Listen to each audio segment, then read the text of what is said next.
آج کی قسط کا عنوان ہے دور فتن میں حضرت طلحہ، حضرت زبیر اور حضرت عائشہ رضی اللہ تعالی عنہم کا کردار، جنگ جمل کی ناکامی، وجوہات اور اسباب۔ اس سے پہلے کہ اس موضوع پر بات کی جائے، چند باتیں بطور تمہید عرض کرنا چاہوں گا۔ وہ یہ کہ تاریخ کا مطالعہ کرتے ہوئے تاریخی بیانات کو اور تاریخی واقعات کو الگ الگ کر کے دیکھنے کی ضرورت ہوتی ہے۔ ہمارے ہاں جو عام طور پر تاریخ کا مطالعہ کرنے کا رجحان یا منہج پایا جاتا ہے، وہ یہ ہے کہ بیانات کے اوپر ہی سارا زور صرف کر دیا جاتا ہے کہ فلاں نے یہ کہا، فلاں نے وہ کہا۔ حالانکہ یہ جو بیانات ہوتے ہیں، ان کی حیثیت یہ مستقل نہیں ہوتی، یعنی وہ بیانات واقعی اس شخصیت کی طرف سے کہے گئے ہیں، بیان کرنے والے راویوں نے ان میں اپنے تاثرات کا اضافہ تو نہیں کر دیا، اس میں تصرف تو نہیں کر دیا۔ ہم دیکھتے ہیں کہ آج کے سیاسی ماحول میں بھی یہ چیزیں عام ہیں۔ لوگ اپنے مخالف پارٹی کے بیانات کو مختلف اینگل سے دیکھتے ہیں اور مختلف زاویوں سے اسے بیان کرتے ہیں، اور بعض اوقات ایک بات کچھ اور ہوتی ہے اور وہ بالکل دوسری طرح سے پیش کی جاتی ہے، اور بعض اوقات بالکل جھوٹے بیانات بھی منسوب کیے جاتے ہیں۔ یہی سب کچھ اس وقت بھی ہوا ہے۔ اس لیے بیانات کی وہ اہمیت نہیں ہے جو واقعات کی ہے، اور واقعات بھی وہ جو اسٹیبلشڈ ہسٹری میں آتے ہیں۔ یعنی اسٹیبلش ہسٹری سے مراد یہ ہے کہ ان واقعات پر کسی کا اختلاف نہیں ہے۔ ان واقعات کو سامنے رکھ کر اور کس طرح سے وہ ایوالو ہوتے ہیں اور کس طرح سے ایک واقعہ دوسرے واقعے کی وجہ بنتا ہے، پھر ان کا تجزیہ کیا جائے تو بات نتیجہ خیز ہو سکتی ہے، ورنہ محض بیانات کے اوپر تو صرف بیان بازی ہی ہو سکتی ہے۔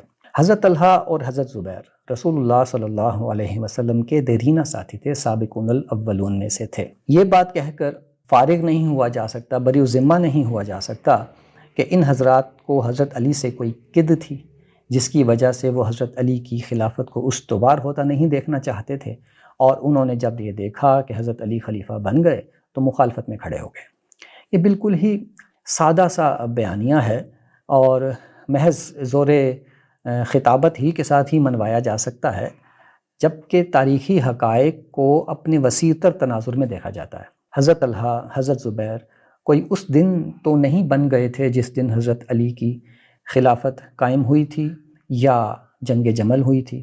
ان کی شخصیت کیا تھی وہ تو ان کی جو پوری زندگی ہے اس کے مطالعے سے سامنے آتی ہے۔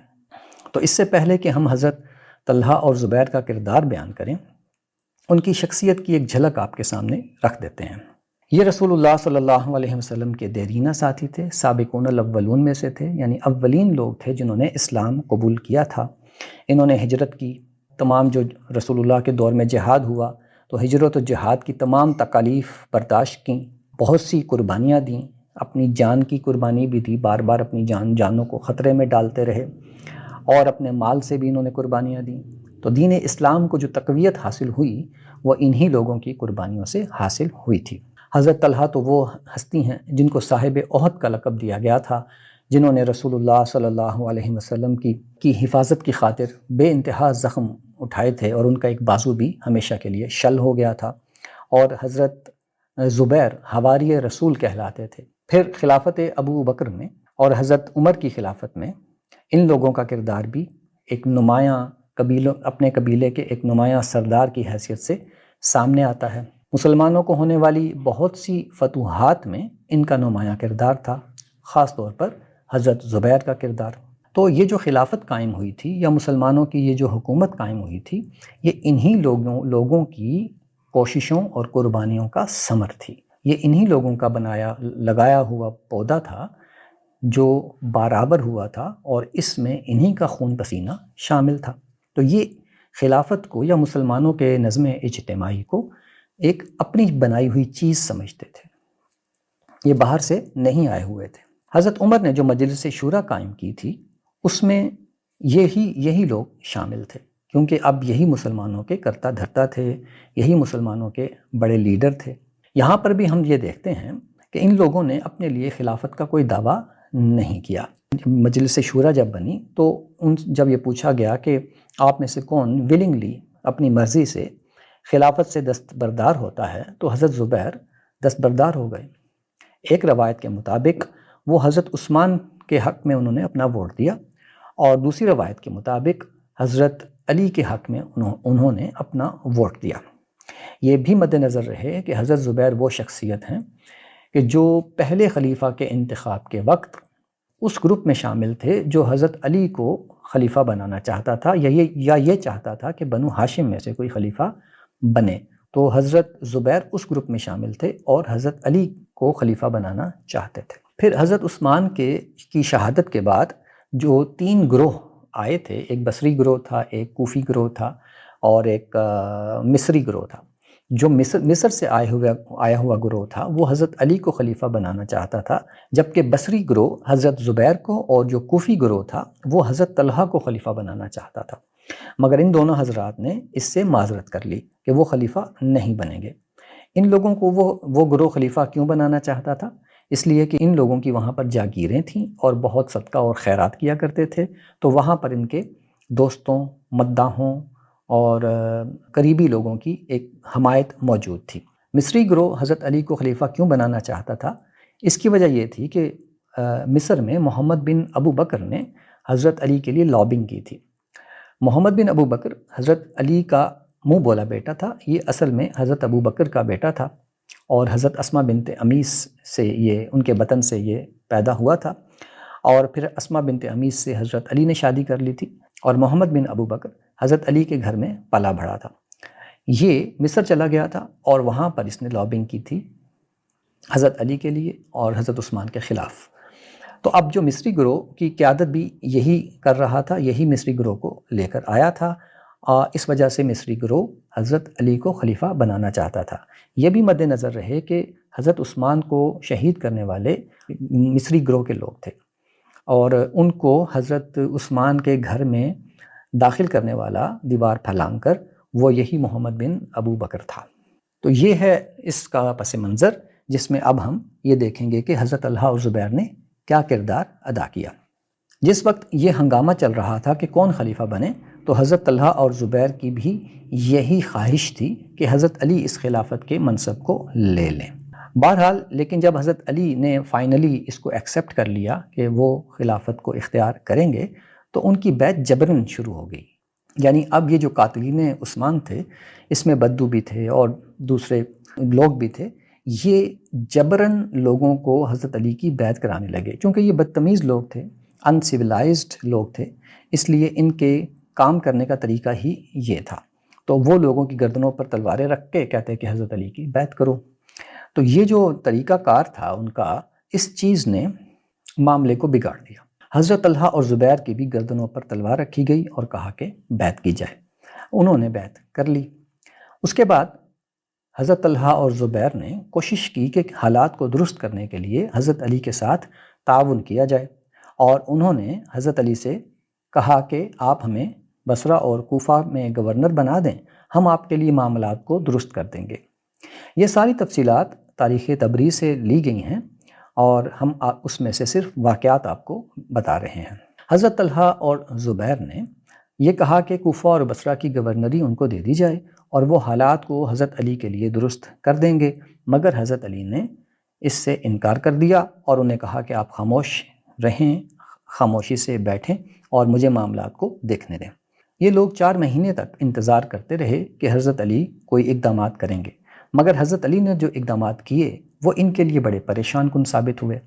وہ یہ کہ حضرت علی نے حکومت سنبھالتے ہی تمام گورنروں کو معزول کر دیا، یعنی حکومت کا جو ڈھانچہ تھا اسی کو بالکل تبدیل کر دیا، اور تمام قریش کو اس میں سے حکومت میں سے بے دخل کر دیا۔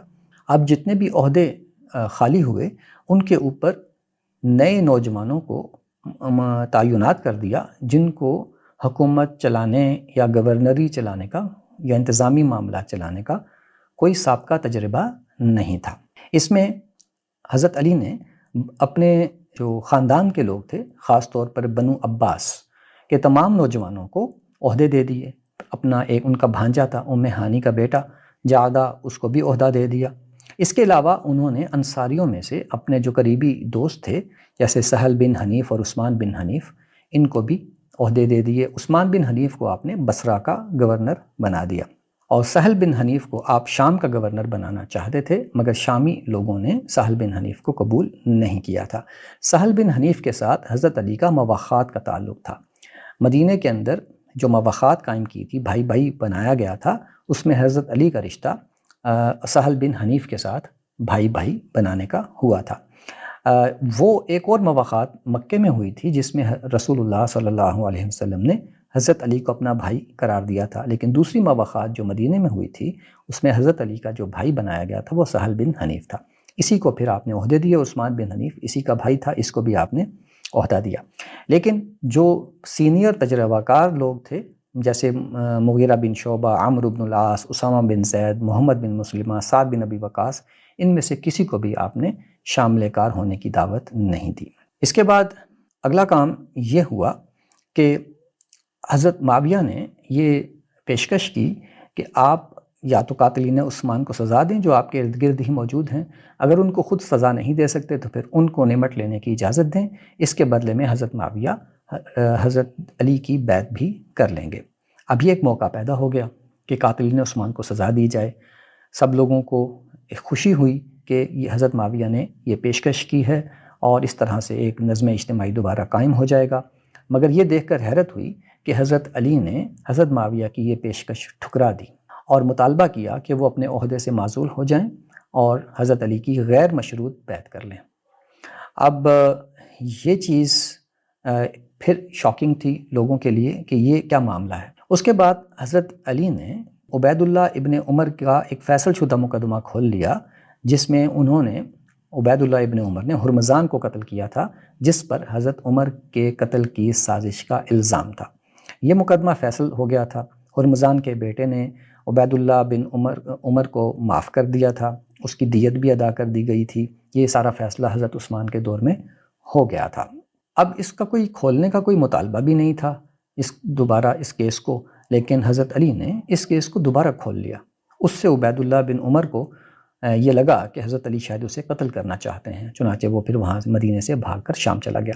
عبید اللہ بن عمر کو اس وقت جب یہ قتل کا مقدمہ پیش ہوا، سارا قریش بچانے کے لیے آ گیا تھا اور اس نے ریکویسٹ کی تھی ہرمزان کے بیٹے سے کہ وہ اس کو معاف کر دے، تو اس نے معاف کر دیا تھا۔ اب جب عبید اللہ بن عمر کا کیس کھلا تو پھر سارا قریش دوبارہ شوق میں آ گیا کہ یہ کیا معاملہ ہے، حضرت علی نے غیر ضروری طور پر اس کو کیوں کھول لیا۔ یہ وہ حالات تھے جس کی وجہ سے یہ لوگ یعنی ان کی بیعت جبراً ہونے لگی۔ قاتلین عثمان حضرت علی کے ارد گرد اکٹھے تھے اور عملاً معاملات ان کے ہاتھ میں تھے۔ تمام قریش کو حکومت سے بے دخل کر دیا گیا تھا۔ حضرت علی کے صرف قریبی لوگ حکومت کے اندر شامل تھے، اور تیسری بات یہ کہ عبید اللہ بن عمر کے کیس کو کھول لیا گیا اور قاتلین عثمان کو سزا دینے کے معاملے کو التوا کا شکار کر دیا گیا۔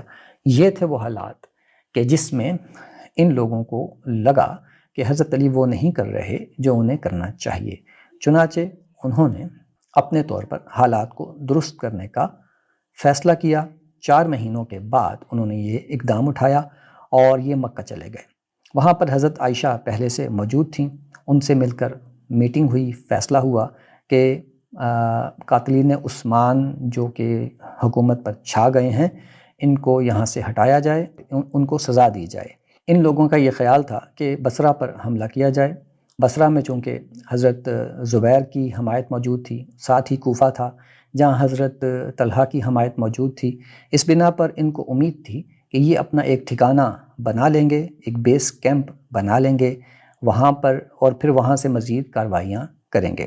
ان کا یہ بھی خواہش تھی کہ حضرت معاویہ ان کے ساتھ شامل ہو جائیں، اور لیکن حضرت معاویہ ان کے ساتھ شامل نہیں ہوئے۔ عبداللہ بن عامر جو بصرہ کے سابق گورنر تھے، وہ بہت ہی قابل گورنر تھے اور اب معزول ہو چکے تھے، ان کو بھی انہوں نے کہا کہ حضرت معاویہ شامل نہیں ہوں گے، چنانچہ حضرت معاویہ شامل نہیں ہوئے۔ حالانکہ حضرت معاویہ کے لیے یہ ایک سنہرا موقع تھا کہ اگر وہ قاتلین عثمان کو بھی سزا دے دیتے اور اگر ان کی کوئی ایسی انٹینشن ہوتی کہ اپنی خلافت قائم کرنی ہے تو یہ بھی اس کے لیے ایک بہترین موقع تھا، مگر حضرت معاویہ نے قانون اپنے ہاتھ میں لینے سے انکار کر دیا اور اس مہم میں شامل نہیں ہوئے۔ حضرت معاویہ اس علم کے باوجود اس مہم میں شامل نہیں ہوئے کہ حضرت علی نے ان کے خلاف اعلان جنگ کر دیا تھا۔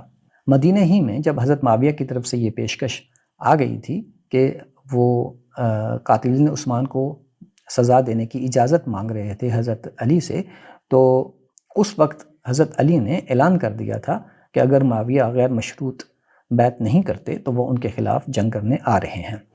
تو حضرت معاویہ نے اپنے اس علم کے باوجود بھی اس مہم کا حصہ نہیں بنے کہ حضرت علی اگر اس طلحہ اور زبیر کے لشکر کے ساتھ جنگ کرتے ہیں اور فتح پا لیتے ہیں تو ان کی طاقت میں اضافہ بھی ہو جائے گا، اور اس کے بعد وہ حضرت معاویہ کے اوپر جنگ ضرور مسلط کریں گے۔ لیکن حضرت معاویہ اس کے باوجود بھی یہ جنگ کرنے نہیں آئے۔ تو یہ تھا اس ساری صورتحال کا پس منظر، جس میں حضرت طلحہ اور زبیر نے حالات کو درست کرنے کے لیے اپنے طور پر اقدام کرنے کا فیصلہ کیا۔ بسم اللہ الرحمن الرحیم۔ آج کی قسط میں بھی گزشتہ موضوع کا تسلسل جاری رہے گا۔ موضوع یہ تھا کہ جنگ جمل، اس کے برپا ہونے کی وجوہات اور اس کی ناکامی کے اسباب کیا تھے۔ گزشتہ قسط میں ہم نے دیکھ لیا تھا کہ جنگ جمل کا پس منظر کیا تھا۔ آج ہم اس کا منظرنامہ دیکھیں گے۔ حضرت طلحہ، حضرت زبیر اور حضرت عائشہ نے بصرہ میں پہنچنے سے پہلے بصرہ اور کوفہ میں اپنے حمایتیوں کو خط لکھے تھے، اور ان کے جو نمایاں اور سردار لوگ تھے ان کو خطوط لکھے تھے، اور ان کو یہ دعوت دی تھی کہ آپ ہمارا ساتھ دیں قاتلین عثمان کو سزا دینے میں۔ عبداللہ بن عامر اس لشکر میں شامل ہو گئے تھے۔ وہ بصرہ کے سابق گورنر تھے، انتہائی قابل گورنر تھے، اور لوگ ان سے بڑی محبت کرتے تھے۔ تاریخ کے صفحات میں ان کے کارنامے اور ان کی مقبولیت کے شواہد بالکل موجود ہیں۔ ان سب نے مل کر بصرہ جانے کا ارادہ کیا۔ چونکہ بصرہ میں عبداللہ بن عامر کے بھی حمایتی موجود تھے اور حضرت زبیر کے حمایتی بھی موجود تھے، تو اس بنا پر وہ بصرہ گئے۔ پھر کوفہ میں چونکہ حضرت طلحہ کے حمایتی تھے تو اس لیے کوفہ سے لوگ منگوائے جا سکتے تھے اپنی مدد کے لیے، تو انہوں نے بصرہ جانے کا ارادہ کیا۔ حضرت طلحہ اور حضرت زبیر اور حضرت عائشہ کا لشکر جب بصرہ میں پہنچا تو انہوں نے واضح طور پر بار بار اعلان کیا کہ وہ صرف قاتلین عثمان کو سزا دینے کے لیے آئے ہیں۔ جو بصرہ کے گورنر تھے عثمان بن حنیف، جو حضرت علی کی طرف سے وہاں پہ تعینات تھے، اور ان کو واضح پیغام دے دیا کہ ہمارا آپ سے لڑنے کا کوئی ارادہ نہیں، ہم صرف قاتلین عثمان کو سزا دیں گے۔ جو عثمان بن حنیف تھے ان کے پاس دو راستے تھے، ایک یہ کہ وہ طلحہ اور زبیر کو اپنی کارروائی کرنے دیں اور قاتلین عثمان کو سزا دینے دیں، اور اس کے بعد جب یہ معاملہ ختم ہو جائے گا تو معاملات کو طے کر لیں۔ دوسرا یہ تھا کہ وہ حضرت طلحہ اور زبیر کی کارروائی کو اپنی حکومت کی رٹ چیلنج کے طور پر سمجھ لیں کہ یہ میری رٹ چیلنج ہو رہی ہے، میری اجازت کے بغیر یہ کارروائی کی جا رہی ہے۔ رسول اللہ کے صحابی عمران بن حسین نے حضرت عثمان بن حنیف کو یہ تجویز دی کہ آپ کچھ نہ کریں، آپ پیچھے ہٹ کے بیٹھ جائیں اور حضرت طلحہ اور زبیر کے لشکر کو قاتلین عثمان کو سزا دے لینے دیں، آپ اس میں شامل نہ ہوں۔ مگر عثمان بن حنیف نے یہ تجویز نہیں مانی اور حضرت طلحہ اور زبیر کو کارروائی کرنے کی اجازت نہیں دی۔ اس بنا پر مذاکرات ان کے درمیان ہوئے۔ دونوں فریق یہ چاہ رہے تھے کہ ایک دوسرے سے ان کی لڑائی کی نوبت نہ آئے۔ مذاکرات ابھی جاری تھے کہ بصرہ کا جو ایک جنگجو، ایک لٹیرا، ایک ڈاکو قسم کا آدمی تھا، حکیم بن جبلہ، وہ اس نے حضرت طلحہ اور زبیر کے لشکر پر سب سے پہلے جا کر حملہ کر دیا، اور یہ شخص حضرت عائشہ کی شان میں بھی گستاخی کیا کرتا تھا، اور یہ بات تواریخ میں بالکل لکھی ہوئی ہے۔ بہرحال اس نے جنگ چھیڑ دی، اور اس میں پھر عثمان بن حنیف بھی شامل ہو گئے۔ طلحہ اور زبیر کے لشکر نے اس حملے کو پسپا کر دیا، اور پھر بات دوبارہ صلح کے معاہدے پہ ختم ہوئی۔ حکیم بن جبلہ یہ قاتلین عثمان میں بھی شامل تھا۔ اسی نے حضرت زبیر کی گردن پر تلوار رکھ کر حضرت علی کی بیعت ان سے لی تھی، یہ بھی تاریخ کا حصہ ہے۔ چونکہ بدوی تھا اس لیے قریش سے رقابت رکھتا تھا، اس کی رقابت کا جو اظہار ہے وہ بھی اس سے نقل ہوا ہے۔ تو ایک موقع پر اس کے منہ سے یہ الفاظ نکلے، انہا قریش لیردینہا جبنہا والطیش۔ اس کا ترجمہ یہ ہے، یہ قریش ہیں، ان کی بزدلی اور بے تدبیری انہیں ہلاک کر دے گی۔ اور ایک موقع پر اس نے یہ بھی کہا کہ میں عثمان بن حنیف کا بھائی نہیں اگر میں اس کی مدد نہ کروں۔ تو یہ صورتحال تھی۔ بہرحال پہلا حملہ پسپا کر دیا گیا، لیکن لڑائی کو آگے نہیں بڑھایا گیا اور صلح کر لی گئی۔ صلح کے بعد یہ سوال اٹھا، لوگوں نے یہ سوال اٹھایا کہ حضرت طلحہ اور زبیر حضرت علی کی بیعت کر چکے تھے مدینہ کے اندر، تو پھر وہ اب ان کی بیعت کے خلاف جا کر ایسا اقدام کیوں کر رہے تھے جس کی اجازت حضرت علی اور ان کا گورنر نہیں دیتا؟ تو یہ تو بیعت توڑنے کے برابر ہے، اور بیعت توڑنا اسلام میں حرام ہے۔ اس پر حضرت طلحہ اور زبیر نے کہا کہ ان کی بیعت جبری ہوئی تھی، جبراً ان کے گردنوں پر تلواریں رکھ کر بیعت لی گئی تھی۔ اس پر پھر لوگوں نے گواہ مانگے کہ آپ اپنی بات کو ثابت کریں، تو پھر یہ طے ہوا کہ ایک معتبر شخص مدینہ جائے اور مدینہ کے صحابہ سے، لوگوں سے گواہی لے کے آئے کہ واقعی ان کی بیعت جبری ہوئی تھی۔ اگر جبری بیعت ہوئی تھی تو پھر ان کے اوپر بیعت کی پابندی لازم نہیں۔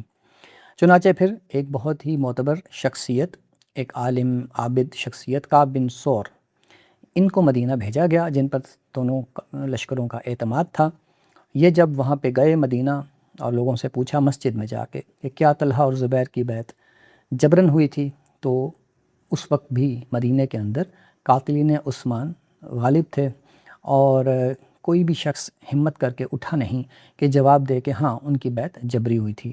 جب کوئی شخص نہیں اٹھا تو اسامہ بن زید کھڑے ہوئے اور انہوں نے کہا کہ ہاں میں گواہی دیتا ہوں کہ طلحہ اور زبیر کی بیعت جبراً ہوئی تھی۔ یہ بات سن کر وہ جو قاتلین عثمان تھے وہ حضرت اسامہ پر پل پڑے اور ان کو مارنے لگے، ان کی جان پہ بن آئی۔ چنانچہ انہیں صہیب بن سنان، ابو ایوب انصاری اور محمد بن مسلمہ نے بچایا۔ محمد بن مسلمہ نے جب یہ دیکھا کہ لوگ اسامہ کو نہیں چھوڑ رہے تو انہوں نے بھی ببانگ دوہل اعلان کر دیا کہ ہاں میں بھی گواہی دیتا ہوں کہ حضرت طلحہ اور زبیر کی بیعت جبراً ہوئی تھی۔ محمد بن مسلمہ ایک بہت باروب شخصیت تھے، سردار تھے، اور اس کے علاوہ بہت بڑے جنگجو تھے، تو اس بنا پر لوگ ان سے دب گئے اور پھر اسامہ کو انہوں نے چھوڑ دیا۔ کعب بن سور نے جب یہ گواہی لے لی تو وہ پھر بصرہ پہنچے اور حضرت عثمان بن حنیف کو بتایا کہ ان کی بیعت جبری ہوئی تھی۔ وہاں پہ جو معاہدہ ہوا تھا عثمان بن حنیف کا حضرت طلحہ اور زبیر سے، وہ یہ تھا کہ اگر یہ ثابت ہو جاتا ہے کہ ان کی بیعت جبری ہوئی ہے تو وہ پھر اپنی کارروائی انہیں کرنے کی اجازت ہوگی بصرہ کے اندر۔ وہ قاتلین عثمان کو مارنا چاہتے ہیں تو انہیں وہ مار سکتے ہیں، اور عثمان بن حنیف چاہیں تو بصرہ چھوڑ کے چلے جائیں، چاہے ان کے ساتھ شامل ہو جائیں۔ اور اگر یہ ثابت ہو جاتا ہے کہ ان کی بیعت جبری نہیں ہوئی تھی تو پھر طلحہ اور زبیر اپنی کارروائی کرنے کی اجازت نہیں ہوگی اور وہ واپس چلے جائیں گے۔ خیر، کعب بن سور یہ خبر لے کے جب بصرہ پہنچے، اور حضرت علی کو بھی جب یہ خبر ملی، وہ بھی بصرہ آ رہے تھے، تو ان کو جب یہ خبر ملی کہ مدینے سے یہ گواہی گئی ہے کہ حضرت طلحہ اور زبیر کی بیعت جبراً ہوئی تھی، تو انہوں نے حضرت عثمان بن حنیف کو خط لکھا اور اس میں کہا کہ خدا کی قسم، حضرت طلحہ اور زبیر کو کسی فرقہ بندی کے لیے مجبور نہیں کیا گیا تھا، بلکہ جماعت کی وحدت کو برقرار رکھنے کے لیے جبر کیا گیا تھا، اور ایک نیک کام کی خاطر زبردستی کی گئی تھی۔ تو یہاں پہ حضرت علی نے اپنے خط میں اس بات کو تسلیم کر لیا۔ یہ تاریخ تبری کا حوالہ ہے، جلد نمبر 4، صفحہ 468۔ اب ہونا یہ چاہیے تھا کہ جب یہ گواہی آ گئی تو عثمان بن حنیف کے ساتھ جو معاہدہ ہوا تھا اس کے مطابق عثمان بن حنیف کو پیچھے ہٹ جانا چاہیے تھا، اور طلحہ اور زبیر کو اپنی کارروائی کرنے کی اجازت دینی چاہیے تھی جو انہوں نے معاہدہ کیا تھا۔ مگر عثمان بن حنیف نے اپنے معاہدے پر عمل نہیں کیا اور کہا کہ یہ تو کوئی اور بات ہے، کہ تمہاری بیعت تو، تم لوگوں کی بیعت تو اس لیے زبردستی کی گئی تھی کہ امت کے وسیع تر مفاد میں، تو اس لیے ایک جسٹیفیکیشن حضرت علی کے پاس ہے۔ لیکن مسئلہ یہ تھا کہ بیعت تو جبری ہونا ثابت ہو گیا تھا، جسٹیفیکیشن جو حضرت علی نے پیش کی کہ امت کے وسیع تر مفاد میں ان کے ساتھ جبر کیا گیا، وہ تو خود ایک اعتراف ہے کہ جبر ہوا تھا۔ تو اب جب جبر ثابت ہو گیا تو عثمان بن حنیف کو اپنے معاہدے کے مطابق حضرت طلحہ اور زبیر کو اپنی کارروائی کرنے کی اجازت دینی چاہیے تھی، مگر انہوں نے پھر بھی اجازت نہیں دی۔ اس کے اوپر پھر بات بگڑ گئی۔ جب بات بگڑی تو اس پر بھی حضرت عائشہ اور حضرت طلحہ اور زبیر کے لشکر نے پہل نہیں کی۔ پھر حکیم بن جبلہ نے دوبارہ ان کے اوپر حملہ کیا اور اس نے جنگ کا آغاز کر دیا۔ پھر عثمان بن حنیف دوبارہ اس میں شامل ہو گئے۔ اس جنگ میں اب فل فلیج ایک جنگ ہوئی جس میں حکیم بن جبلہ مارا گیا۔ عثمان بن حنیف کو حضرت طلحہ اور زبیر کے لشکر کے لوگوں نے پکڑ لیا اور ان کی داڑھی نوچ لی۔ جب حضرت طلحہ اور زبیر کو یہ خبر ملی کہ ان کی داڑھی نوچی گئی ہے تو انہوں نے اس بات کو ناپسند کیا۔ تو اس سے بھی یہ معلوم ہوتا ہے کہ جو بدو قسم کے لوگ یا ان سویلائزڈ قسم کے لوگ تھے وہ صرف بصرہ اور کوفہ ہی میں نہیں تھے، بلکہ ان میں سے کچھ لوگ حضرت طلحہ اور زبیر کے لشکر میں بھی شامل تھے۔ بہرحال پھر اس کے بعد جب بصرہ کا کنٹرول حضرت طلحہ اور زبیر نے لے لیا تو انہوں نے اعلان کیا کہ قاتلین عثمان کو پکڑ کر لایا جائے۔ چنانچہ تاریخ تبری میں لکھا ہے کہ ان کو کتوں کی طرح گھسیٹ کر لایا گیا اور ان سب کو قتل کر دیا گیا۔ بصرہ کے اندر جو جتنے بھی قاتلین عثمان تھے ان میں سے صرف ایک آدمی بچا، حرقوس بن زہیر، جس کے قبیلے بنو سعد نے اس کو حضرت طلحہ اور زبیر کے حوالے کرنے سے انکار کر دیا اور اس کی حمایت میں کھڑے ہو گئے۔ کیونکہ قبائلی عصبیت تھی ان کے اندر پائی جاتی تھی تو وہ اپنے ہر حال میں اپنے آدمی کی حمایت کرتے تھے۔ تو یہ ایک قبیلہ تھا بنو سعد جو کہ اپنے قبیلے، اپنے فرد، جو ان کا فرد تھا جو حضرت عثمان کے قتل میں شریک تھا، اس کی حفاظت میں کھڑے ہو گئے۔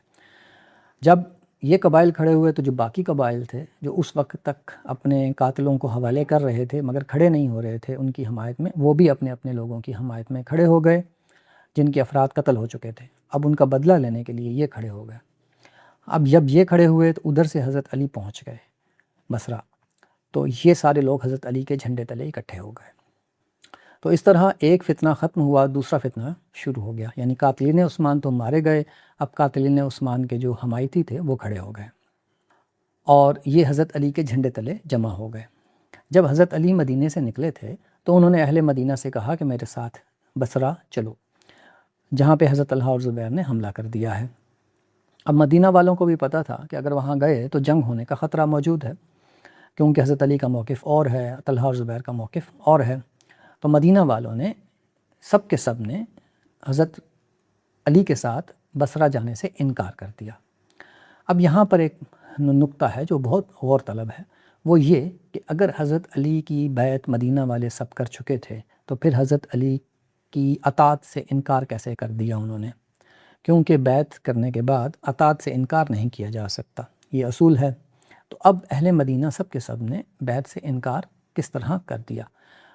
اس کی دو صورتیں ہو سکتی ہیں۔ ایک یہ کہ چونکہ اہل مدینہ کی اکثریت کی بیعت بھی جبراً ہوئی تھی، یعنی پہلے تو وہ حضرت علی کی بیعت کرنا چاہ بھی رہے تھے، لیکن جب بیعت کا آغاز ہوا تو وہ جبری بیعت کی صورت میں ہوا تھا، کیونکہ بدوؤں نے کنٹرول سنبھال لیا تھا، یہ جو کوفی تھے انہوں نے کنٹرول سنبھال لیا تھا۔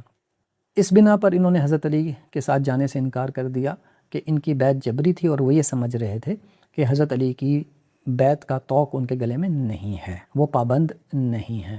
اور دوسری وجہ یہ ہو سکتی ہے کہ اللہ تعالیٰ نے، اس کے رسول نے ہمیں یہ حکم دیا ہے، تمام مسلمانوں کو یہ حکم دیا ہے کہ وہ گناہ کے حکم میں کسی کی اطاعت نہیں کریں گے، اور چونکہ انہیں یہ لگ رہا تھا کہ حضرت طلحہ اور زبیر اور ان کے لشکر کے خلاف جب کارروائی ہوگی تو قتل ہوگا، اور حضرت طلحہ اور زبیر کا جو موقف ہے کہ وہ قاتلین عثمان کو سزا دینے جا رہے ہیں، ایک درست موقف ہے، اور ان کے ساتھ قتال کرنا اور ان کو قتل کرنا یہ ایک معصیت ہے، ایک گناہ ہے، اور اس بنا پر انہوں نے حضرت علی کا ساتھ نہیں دیا۔ تو یہ دونوں باتیں ہیں، ایک بات بھی ہو سکتی ہے اور دوسری بھی ہو سکتی ہے، یا پھر یہ دونوں ہی وجوہات ہو سکتی ہیں۔ بہرحال اہل مدینہ میں سے کوئی بھی حضرت علی کے ساتھ نہیں گیا۔ چنانچہ جو قاتلین عثمان تھے وہی حضرت علی کے ساتھ بصرہ سے گئے، اور بصرہ میں جا کر جو قاتلین عثمان کے قبائل تھے وہ حضرت علی کے ساتھ شامل ہو گئے، تو اس طرح ایک جتھہ بندی ہو گئی۔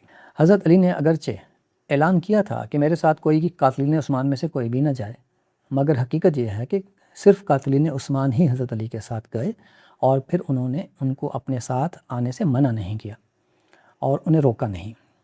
چنانچہ ان کے جو لیڈر تھے یعنی محمد بن ابو بکر اور مالک اشتر، یہ تو باقاعدہ حضرت علی کے سفیر بن کر کوفہ گئے اور وہاں سے لشکر لے کر آئے تھے۔ تو یہ صورتحال تھی حضرت علی کے نکلنے کی۔ کوفہ کا جو حال تھا وہ یہ تھا کہ وہاں پہ ابو موسیٰ اشعری گورنر تھے، انہوں نے لوگوں کو جنگ میں شرکت سے روک دیا۔ حضرت طلحہ اور زبیر کی طرف سے بھی دعوت نامہ تھا کہ ہمارے ساتھ شریک ہوں، اور حضرت علی کی طرف سے بھی یہ کہا گیا تھا کہ میرے ساتھ شامل ہوں۔ اب حضرت ابو موسیٰ اشعری نے یہ موقف اپنایا کہ یہ جو جنگ ہونے والی ہے مسلمانوں کے درمیان جو متوقع ہے، یہ وہی فتنہ ہے جس کی خبر رسول اللہ صلی اللہ علیہ وسلم نے دی تھی۔ آپ نے بتایا تھا کہ اس فتنے میں بیٹھنے والا کھڑے ہونے والے سے بہتر ہے، سونے والا جاگنے والے سے بہتر ہے۔ تو انہوں نے کوفہ والوں کو جنگ میں شرکت سے منع کیا، روکا اور سمجھایا کہ اس میں شرکت نہ کریں جب تک معاملہ خود ہی ٹھنڈا نہیں ہو جاتا، یا معاملے کو واپس اہل مدینہ کی طرف ریفر کر دیں، وہ جو فیصلہ کریں گے اس پر عمل کیا جائے، متفقہ طور پر جو فیصلہ کریں گے اس پر عمل کیا جائے۔ مگر حضرت علی نے کوفہ میں کئی وفود بھیجے، کہ جنگجو نکل کے آ جائیں، مگر وہ نہیں آئے۔ چنانچہ حضرت علی نے مالک اشتر کو بھیجا اور کہا کہ ابو موسیٰ اشعری کو معزول کر دو اور لشکر لے کر آؤ۔ چنانچہ اشتر کوفہ میں پہنچا، اس نے ابو موسیٰ اشعری سے سخت بدتمیزی کی، ان کو ان کے گورنر ہاؤس سے نکال دیا اور پھر کوفہ سے لشکر لے کر حضرت علی کے پاس پہنچا۔ ادھر جب جنگ سے پہلے حضرت علی اور حضرت طلحہ زبیر حضرت عائشہ کے لشکر کے درمیان جنگ سے پہلے ایک صحابی تھے قعقاع بن عمرو، تو انہوں نے مصالحت کی کوشش کی۔ انہوں نے حالات کا مطالعہ کر کے حضرت عائشہ اور حضرت طلحہ اور زبیر کو راضی کیا کہ وہ مزید اقدام نہ کریں۔ انہیں بتایا کہ دیکھیے آپ کے اقدام کے نتیجے میں قاتلین عثمان مارے گئے، تو اس سے زیادہ لوگ آپ کی مخالفت میں کھڑے ہو گئے جو ان کے قبائل تھے، ان قاتلین کے جو قبائل تھے وہ اب اس سے بھی زیادہ تعداد میں آپ کے مخالف کھڑے ہو گئے ہیں۔ ادھر حضرت علی بھی یہ چاہتے تھے کہ جنگ نہ ہو، چنانچہ اب حضرت طلحہ اور زبیر بھی چاہتے تھے کہ مقصد تو ان کا پورا ہو گیا، قاتلین عثمان کو انہوں نے مار دیا، تو یہ بھی اب چاہ رہے تھے کہ مزید جنگ نہ ہو۔ چنانچہ دونوں فریق جو تھے وہ صلح کے معاہدے کے لیے تیار ہو گئے، اور رات انہوں نے پھر اس اطمینان کے ساتھ گزاری کہ اب تو ہمارا صلح ہو ہی جائے گی، ابھی باتوں میں تو بات طے ہو گئی ہے، ابھی فارمل صلح صبح تک یا کل تک ہو جائے گی۔ لیکن رات کے وقت جب یہ جو قاتلین عثمان تھے، یہ جو شرارتی لوگ تھے جو حضرت علی کے ساتھ آئے تھے اور ان کے قبیلے والے، انہوں نے پھر دونوں لشکروں کو رات کے اندھیرے میں ایک دوسرے سے لڑوا دیا۔ ادھر سے ادھر تیر مارے اور ادھر سے ادھر تیر مارے، ادھر ایک لشکر والوں نے کہا کہ ادھر سے حملہ ہوا ہے اور ادھر والوں نے کہا کہ ادھر سے حملہ ہوا ہے، تو ایک دفعہ جنگ شروع ہو گئی۔ جب جنگ شروع ہو گئی تو پھر وہ رکی نہیں۔ حضرت عائشہ کو جب یہ علم ہوا کہ جنگ چھڑ گئی ہے تو وہ فوراً اپنے اونٹ پہ سوار ہو کے نکلیں اور وہ لوگوں کو کہتی جا رہی تھیں کہ جنگ روکو، جنگ روکو۔ لیکن جب لوگوں نے ان کے اونٹ کو گھیر لیا تو اور اس کے بعد ساری کی ساری جنگ حضرت عائشہ کو شہید کرنے کے لیے شروع ہو گئی۔ سارا زور یہ تھا کہ حضرت عائشہ شہید کر دی جائیں۔ اس کے لیے حضرت علی کے لشکر سے ان کے ہودج کے اوپر اتنے تیر برسائے گئے کہ جب جنگ کے بعد اس کو ہودج کو اٹھایا گیا تو وہ خار پشت کی طرح تھا، یعنی اس کے اوپر جو تیر تھے وہ ہر طرف سے پیوست تھے۔ لیکن چونکہ یہ ہودج بنایا ہی جنگی مقصد کے لیے گیا تھا، اس لیے حضرت عائشہ تیروں کی چوٹوں سے محفوظ رہی تھیں۔ اب حضرت عائشہ کے ارد گرد لشکر کے جو تھے محافظ کھڑے ہو گئے۔ اب سارا زور اس بات کے اوپر تھا کہ حضرت عائشہ کو شہید کیا جائے، اور جنگ کا سارا زور اسی مرکز کے اوپر تھا جہاں حضرت عائشہ تھیں اور ان کا اونٹ تھا۔ جو بھی حضرت عائشہ کی اونٹ کی لگام پکڑتا اور ان کی حفاظت کے لیے کا دائرہ بناتے تھے محافظ، وہ سب کے سب قتل کر دیے جاتے تھے۔ چنانچہ اس جنگ میں اتنے ہاتھ پاؤں کٹے کہ پہلے کسی جنگ میں نہیں کٹے تھے، اور جنگ کے بعد بھی جو گدھ تھے، ولچرز، وہ دور دور تک ان کٹے ہوئے اعضاء کا گوشت لے کے جاتے تھے، اور پھر مدتوں لوگ اس ہولناک جنگ کی تباہ کاریوں کا ذکر کرتے تھے۔ اس میں لوگ اتنے شہید ہوئے جو خاص طور پر حضرت عائشہ کے اونٹ کی حفاظت میں، کہ بعض قبیلوں میں تمام نوجوان ختم ہو گئے، اور لوگوں نے یہ اعلان کیا کہ تمام نوجوان مارے گئے ہیں تو اب کیا بنے گا ہمارا۔ تو یہ صورتحال تھی کہ کس وحشت ناک طریقے سے حضرت عائشہ کو شہید کرنے کی کوشش ہو رہی تھی، جو کہ جنگ رکوانے کے لیے آئی تھیں۔ حضرت زبیر جنگ کے یہ حالات دیکھ کر پہلے ہی نکل گئے تھے، کیونکہ مقصد جو تھا وہ تھا قاتلین عثمان کو سزا دینا، وہ تو پورا ہو گیا تھا۔ اب جو جنگ ہو رہی تھی وہ ایک پرپز لیس قسم کی جنگ ہو رہی تھی۔ چنانچہ حضرت زبیر جو تھے وہ حالات یہ دیکھ کر جنگ سے چلے گئے۔ جب وہ جنگ سے گئے تو اس کے بعد بھی جو بدو تھے انہوں نے ان کا پیچھا نہیں چھوڑا، اور ان کی بے خبری میں دھوکے سے ان کو قتل کر دیا۔ ان کا جو قاتل تھا عمیر بن جرموز تھا، یہ حضرت زبیر کو قتل کرنے کے بعد ان کی تلوار لے کر حضرت علی کے پاس آیا اور داد وصول کرنے کے لیے کہ میں نے آپ کے دشمن کو مار دیا۔ لیکن حضرت علی نے اس کے اس اقدام کی کوئی پذیرائی نہیں کی، اس کو بلکہ برا بھلا کہا، لیکن اس کے اس جنگی جرم کی کوئی سزا اس کو نہیں دی۔ جنگی جرم اس لیے کہ یہ جنگ کے بعد ہوا تھا، میدان جنگ سے حضرت زبیر جا چکے تھے اور پھر دھوکے سے مارا تھا، تو یہ جنگی جرم تھا، اس کی کوئی سزا بنتی تھی جو حضرت علی نے اس کو نہیں دی۔ جنگ کے بعد حضرت عائشہ کو بصرہ کے ایک مکان، بڑا مکان تھا، ایک بڑی جگہ تھی، وہاں پر ٹھہرایا گیا، ان کو عزت و احترام کے ساتھ پھر مکہ روانہ کر دیا گیا۔ حضرت عائشہ جب بھی اس جنگ کو یاد کرتی تھیں تو آپ دیدہ ہو جایا کرتی تھیں کہ انہوں نے قاتلین عثمان کو سزا دینے اور امت کو ان کے شکنجے سے چھڑانے کی جو کوشش کی تھی وہ بارآور نہ ہو سکی، اور ہزاروں لوگ اس میں کام آئے۔ تو یہ تھی اس جنگ کی صورتحال۔ اب اس کی جو ناکامی کے اسباب ہیں وہ میں آپ کے سامنے پیش کرتا ہوں۔ حضرت طلحہ اور زبیر کی کاوش کی ناکامی کی سب سے پہلی وجہ یہ تھی کہ یہ اقدام کچھ عجلت میں کر لیا گیا تھا اور نظم اجتماعی کے برپا کرنے سے پہلے کر دیا گیا تھا۔ نظم اجتماعی کا مطلب یہ کہ خلافت کا فیصلہ کہ خلیفہ کون ہوگا، اس کا فیصلہ کیے بغیر ہی یہ جنگ شروع کر دی گئی تھی۔ چنانچہ جو لشکر کے لوگ تھے وہ پوچھا کرتے تھے کہ اگر ہم کامیاب ہو بھی گئے تو نظم اجتماعی کی صورتحال کیا بنے گی، خلیفہ کون بنے گا، اور یہ معاملہ مبہم تھا۔ تو اس وجہ سے بھی لوگ تھوڑے سے گو مگو کی کیفیت میں تھے کہ ہوگا کیا۔ تو اس دوسری بات یہ کہ صحابہ نے اس میں شرکت نہیں کی، جو جماعت صحابہ تھی مجموعی طور پر وہ انہوں نے اس میں شرکت نہیں کی۔ اس کی وجہ وہی تھی کہ صحابہ کا موقف یہ تھا کہ جو کچھ بھی کرنا ہے وہ نظم اجتماعی کے تحت کرنا ہے۔ نظم اجتماعی کا مطلب یہ ہے کہ تمام لوگ متفق ہو کر ایک حکومت قائم کریں، خلافت قائم کریں۔ اس کے بغیر اپنے طور پر کارروائی کرنا یہ درست عمل نہیں ہے۔ اس بنا پر جماعت صحابہ نے ان کے ساتھ شرکت نہیں کی۔ حضرت معاویہ جو کہ شام میں سب سے بڑی فوجی قوت رکھتے تھے، انہوں نے بھی اس میں شرکت اسی وجہ سے نہیں کی۔ دوسری وجہ یہ تھی کہ لشکر کے شرکاء میں نظم و ضبط کا فقدان تھا۔ یہ لشکر مکے میں موجود لوگوں سے اکٹھا کر لیا گیا تھا، اس میں کچھ تو تربیت یافتہ لوگ تھے، کچھ انسیولائزڈ قسم کے لوگ تھے۔ تو اس کے بہت سے شواہد ہیں، جس طرح تاریخ خلیفہ بن خیاط میں ہے کہ حضرت طلحہ اور زبیر کو لوگوں نے ایک موقع پر گھیرا ہوا تھا ان کے لشکر کے لوگوں نے۔ تو حضرت طلحہ اپنی سواری پر سوار تھے، تو انہوں نے کہا کہ لوگوں کیا تم خاموش ہوگے؟ توبہ توبہ، یہ لوگ تو آگ کے پروانے اور لالچ کی مکھیاں ہیں۔ یہ حوالہ ہے تاریخ خلیفہ بن خیاط صفحہ 182۔ تو اب یہ تھی صورتحال ان کے لشکر کی۔ پھر جس طرح انہوں نے عثمان بن حنیف کے داڑھی کے بالوں کو نوچا، اس سے بھی معلوم ہوتا ہے کہ یہ انسیولائز لوگ تھے جو اس لشکر میں شامل تھے۔ تو یہ ایک وجہ تھی۔